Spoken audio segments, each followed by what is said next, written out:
a car no one in money or more Emma oba they can say this is a new beginning in the world. The mona mo gba be populate ewiase ni bi.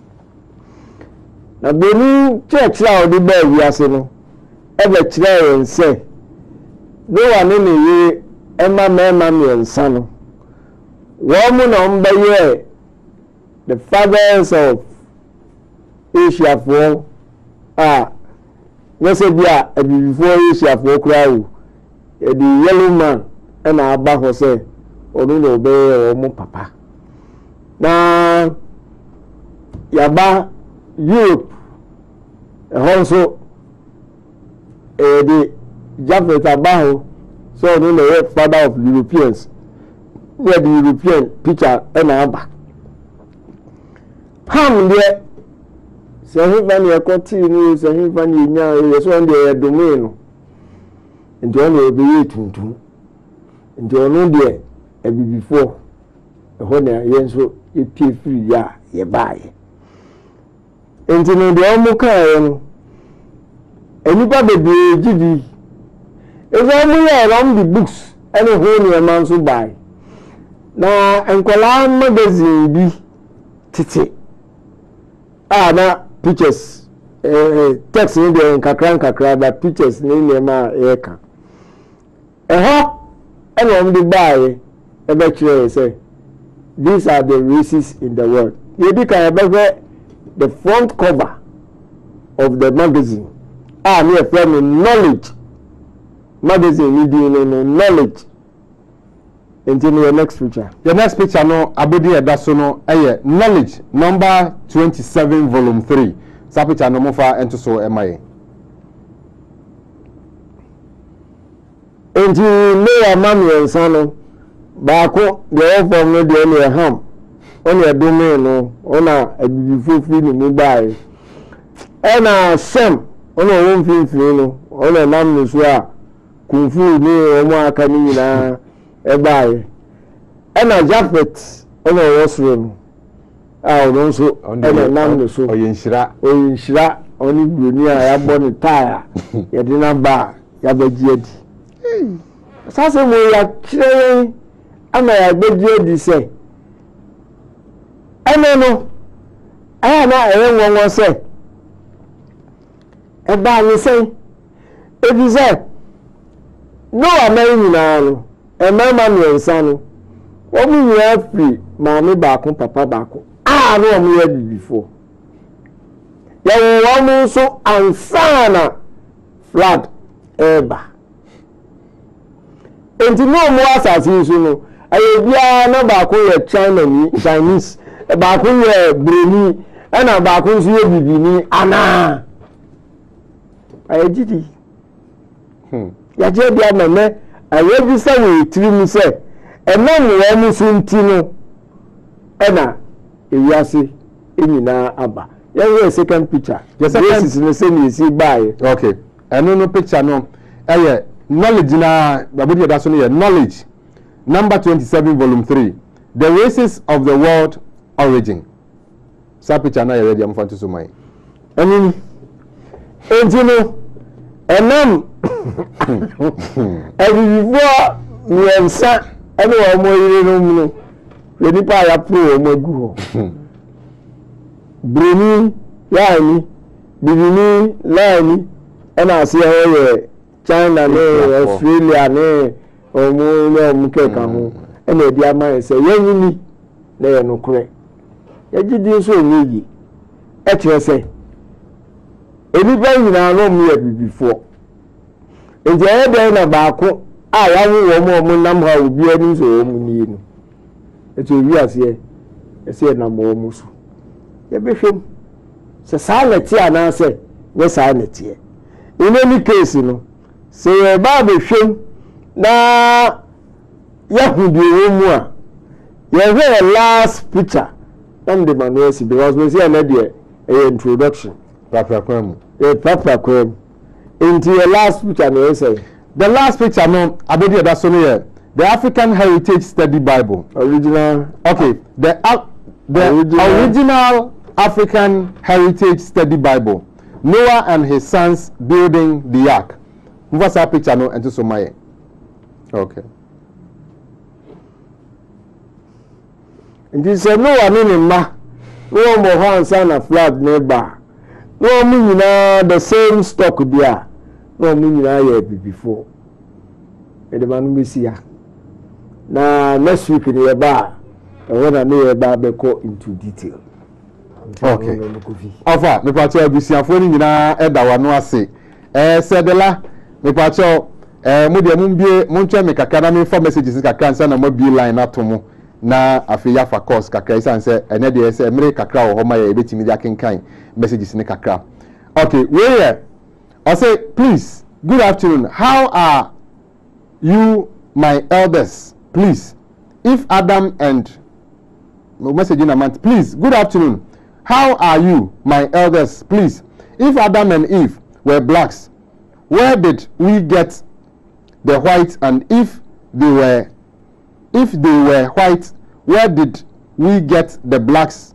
Please, I am Richard Owusu Abuaji from Kumasi.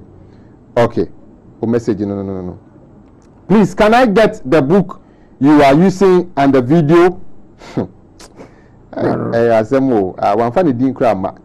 Was there camera then 1925 that captured then Izuli from Tema by name Ofori Safo?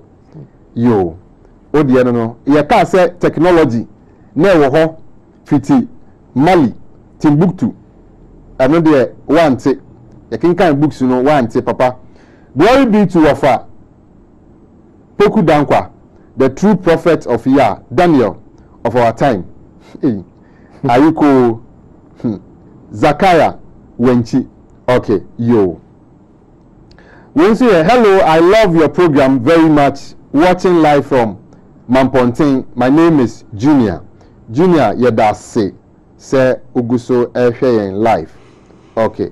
We say please can I get okay, we not see up a book. Please, can you send me your number for me to call you or WhatsApp because I have a lot to tell you through my own research. People thought the Pope is a man of God. No, he is the king and emperor of the papacy. Okay. Yo, also, one this summer the buyer, I don't know. From Thomas Newton Yankee, Abuna Ahanta. There only one truth on the earth. Truth can only be found in Free the Mind movement. What for preach on? Okay, yo. Where you say Thomas Newton? Okay, yate of a preach on. We say going. I say, hey, I am on Shani. Good afternoon. My name is Kojo. Watching you live from Ajumako, Kokobing, Central Region. Please, thank you for this program. It's really helping to enlighten our knowledge about black people as Africans. Okay, yo.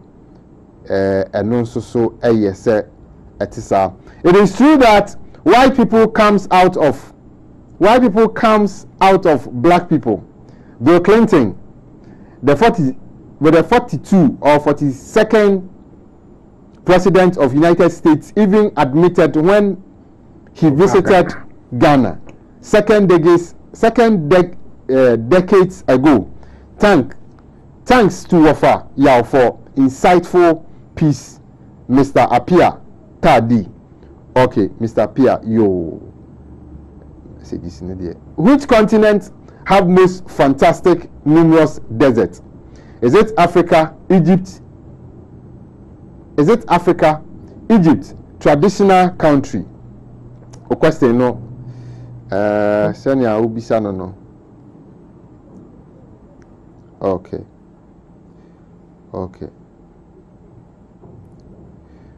Where's here? I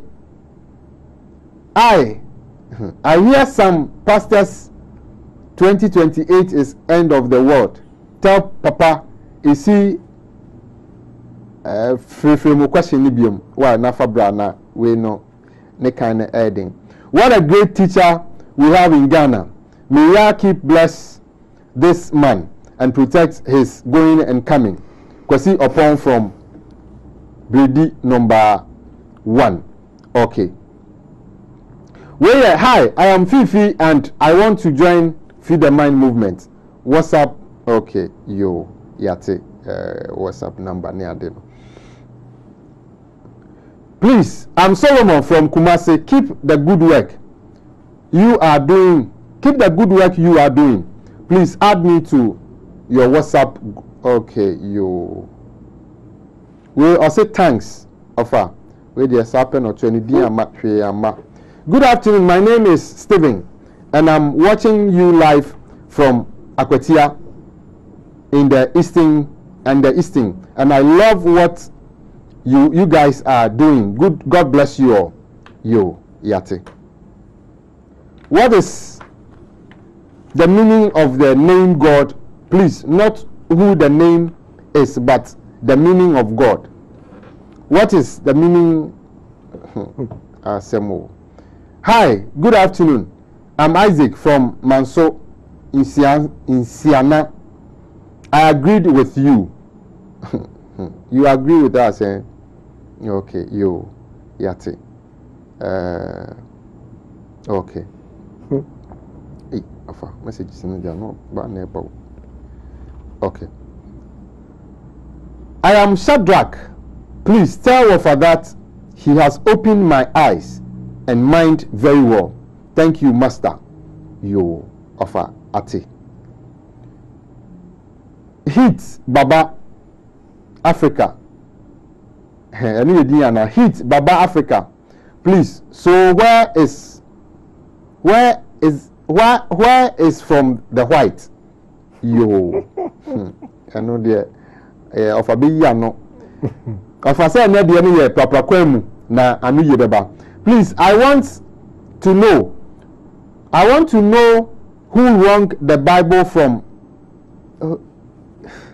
Please, I want to know who wrong the Bible from Enoch Wenchi Menshia.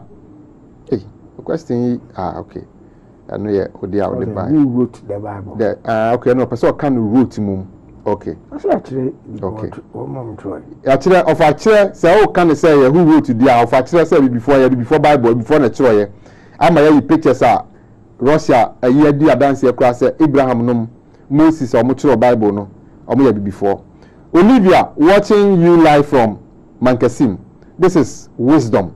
You guys are amazing. Pacho that's say wisdom. Okay. Offer. I thank you for your enlightenment. Miya Yahuwah bless you. Kwame Mante from Yeji. Okay, yo. Got the message, bro. Message is now not doing offer. I'm not doing. Hey, who did you? The spelling of Mansa Musa is spelled wrongly by the whites. There is no king called Mansa Musa. And to be honest with you, Ghana. And to be honest with you, Ghana is in middle of Garden of Eid. Religion is used to continue the slavery that they said was abolished. I'm leaving Saints and Kuma. Yo yate any message in them. Hi, good afternoon. My name is Ofori Nyako. Watching you live from Dubai. Thanks for your good work. You are doing the best. Oh, yeah, that's it. So, if you Dubai. But your number is Mufra to me Emfa. We are for text message. I am watching the program live in RTV. Please, now I trust you so much. I'm Luis from Isiam, Ajumako. More long life. Okay, yo, yate. Yeah, that's it. Good afternoon. My name is Eric. God bless you, Wafayao. Please add me to WhatsApp. Okay, yo, yeah, yate. Say, osi ado. Oh, mo pamucho mamo fre. Obi of us say can I get the books and the video? Wasan actual be maba. Pacho books in the Bible ni there. Good afternoon. The truth needs much explanation. I am Owusu Ansa from Bremen. Please tell him I want to be part of his WhatsApp platform. I'm a Rasta man, but people are really disturbing me to cut it off. But I see those people are not learned. Okay. And we have message with the abanono. There were no colored camera at 1925. There were no colored camera at 1925. Hey, Papa, yo, yate. I'm Enoch. Please add me to your group. Bepacho, MCR, mumbie phone lines ne emaye na fe yene abusuano enhyase ye na se na eba no ya ma abusuafo ne kwa ma mo so ma mfra omfedo mo so ma menkenkan kra me line na no mo frɛ anu nti abusuafo se ya bie phone lines no atom a fe ubetimi afrɛ na wane di sem bia wo ho no odi aba. Please thank Ofa for me. He is really teacher, Madam Nora from Mampontin. Yo, Ofa, obi asemenda wase pa na wo ye teacher kese pa. Yo, Ofa say wate. Do you know that 2028 is end of? Hello, udini fa kwa Afrefi. Hello, Madam Wase. Royalty. Any offer, whether by the way, I'm so offer books are only can be muno as a back of you or now book more look at it from you. Offer cut it from you, so can book I book now movie you now there we my way from give me. I put it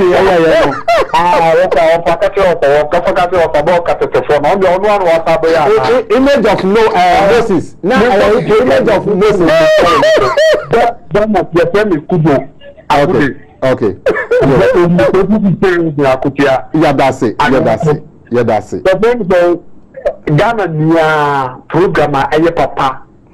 Emma Yeniba Yamukia, Mammy Grace, any Royal TV program we asa. Yeah, that's it. And I said the camera and yes, Rewa, but I made that.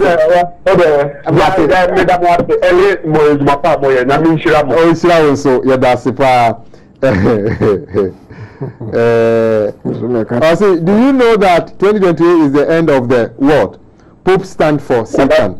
Hello, Udini Fakwa Afrefi. Good afternoon, sir. Good afternoon, sir. Yen kasa miti opa. Bebe bo adi aso. Oni tempa mo cheche. Oba di chire mi na eni bi ni. Na ade ba kwa mi ti ati bi ni se. Ya ma pro ni na da afaya gene. Ye tinu kwa tinu pa, ye be ye dia gene be ko ni ti. Ezi se, ba bu ye da woni. Something no say Rakaman. Don't about to say Rakaman. And you will bring be able to pick up the condition. Now, cut about Bruno, and you send it to the new who will be doing it one to us. But two have to ask an assy. I do a part of you to hire again. Yes, you can say, in the whole quit, now the creme of the woman I had this year. You credit Avenue, and you believe I'm not doing nada after Lagny. About didn't come here. Not a new yeah, that's a yes, your cancer, and I never so Tama or Casa in the answer, so now still our moon in the entire sanity here. A day or more, a dear dumb woman, and now Omobi who say Ampa, D4 no Abba. Hello, didn't if I call Frefi? Yeah, hello, good afternoon. Good afternoon. We didn't if I call Frefi. Udi, yeah, fair to say, one of the same. The party will the guitar, what should I do? Yes, I'm not looking to them by no. Nobody knows how much that I not do to buy a kind of better. Okay, you offer take a question. Or say, a person who said, Come and Moses in Yam Bayano. Now Bible near Chondada, and now Moses in a Beshas Bible. Offer take a question. Or say, I'm from Kumase, Nana Joe. Okay, we not see people here, we not people here. Okay. We'll see you, please. Good afternoon. Your program. Hello, good afternoon. Pacho, we didn't have a coffee. You watch all your friend Medina, Mr. Detention. Yo, one of these Ethiopia, Mammy. Oh dear, Yagupo Drama, Sanka.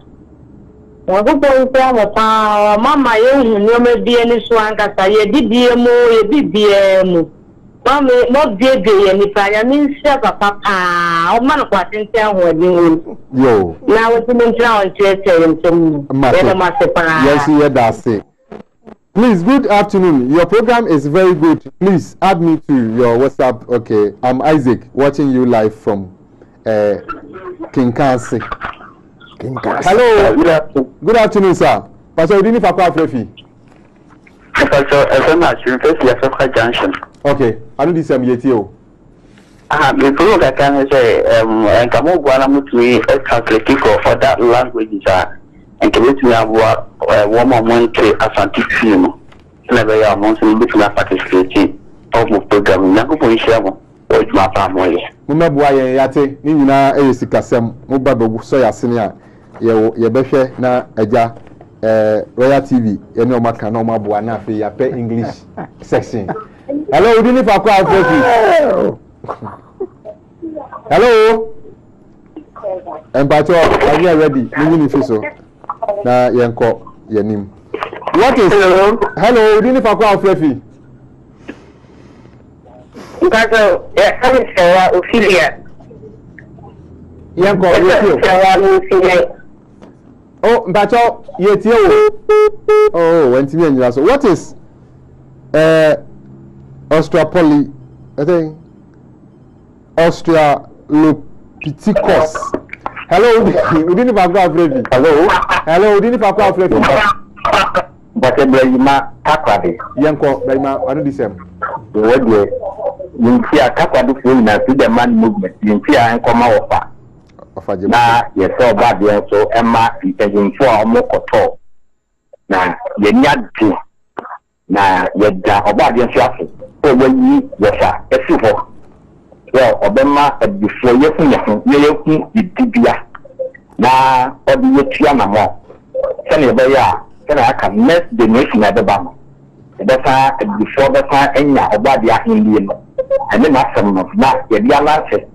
Now, African, she after into my face. Yes, that was a way, Mr. Senor, a bravely intellectual program only in Wake Up Africa. You can't get this message from any church. Wafa, we love you. Remain blessed, Mr. Senor. Hello, Udini Fakwa Frefi. Yes, Senor. Hello. Hello. Yeah, Udini Fakwa Frefi. I'm going to take you because I think my for another same tuja na yenko. But we just say Bible say before I try out. On Tiasia. I didn't contradiction with the Bible. And I'm going to Tiasia. You yate and you offer you ano sa. And they say, why am I on a man? Mepacho offer. My example of contradiction. Mepacho offer say ka ma contradiction e be example la. Our who Bible nima. Enti wa officer next or some free be na my contradiction. Thank you very much. Please add me to your okay. I know you add me for no. Hallelujah. Hallelujah. Hey, Hebrew 24. I just put that call. You come out. Yo. I come of I drive the go with okay. Kumi. Yes sir. Didi na ba mi fẹ́ fẹ́ ko yo, me pa cho. Kumi on say eja kusa your question say before the Bible say to my pastor be na even for the Jidi say Robert na bibinia ko sikoko ni mejo ko le wie ya na bibini abe take control ni wa we shiri da before you Jidi sa na me America chat to on say akotiafo etie program no na le sero so mo ni jehu a me I am a back class omo me na ba na yeso before baby tie ni ade ni kan bo na yeso ni school ha na mo ma che ade ti akotiafo ti am ya na ba ni am ni water driver Jidi so bi ni okay yes yes yes enje me bobo Manuel na ma ya sonti na fi ni o ho ni seek ye the kingdom of I say I'm from Kumasi Nanajo. Seek ye the kingdom of God, and seek ye the kingdom of God now. Odansefo Joseph and Pedu witness. Hello, we didn't have a I'm afraid I can't contradiction what some Bible. Okay, yo. Example. If I said my example. About the contradiction about one of the talking guy, Leviticus chapter 1. Okay. I think that Second Timothy chapter 4. A foreign social anyway. Okay, yo, I think contradiction I can of a thing in our way. And Everba, Uwinya New Year. Hey, SAG. Which continents have most fantastic numerous deserts? Also, please. Hello, Arabit. Hello, didn't you call Frefi? I could tell you, I would Mataba. You matter for the time to do. I know that I say on TV, I say now, contradiction, and then the only sound like a one to be someone who say, Argentina, Abrofoma, Omo Pentina, Russia, before mine. I Abrofoma, and so almost much ready before, or much ready before natural BBR. Now, I don't want to say, no, go to Russia for the woman and way for no better than one day.